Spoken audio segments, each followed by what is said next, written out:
Jeshi la Polisi Tanzania limepata taarifa za watu ambao sio raia wa Tanzania kuwa wameingia nchini kwa njia zisizo rasmi kwa nia ya kufanya uhalifu ikiwepo vurugu. Watu hao wanajifanya kuwa wanafanya shughuli mbalimbali ikiwepo bodaboda. Taarifa zinasema watu hao wapo katika mikoa ya Arusha, Dar es Salaam, Mbeya, Mwanza, Songwe na mikoa mingineyo.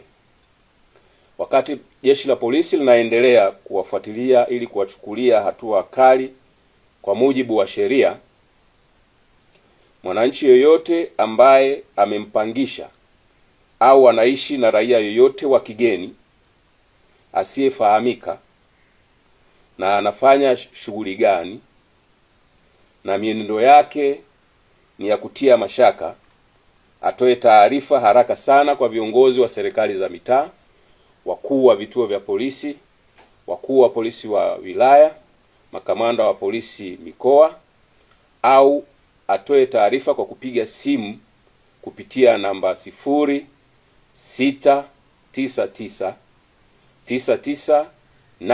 0699998899. Asipotoa taarifa na watu hao wakikutwa nyumbani kwake au kwenye biashara yake, hatua kali za kisheria zitachukuliwa dhidi yake.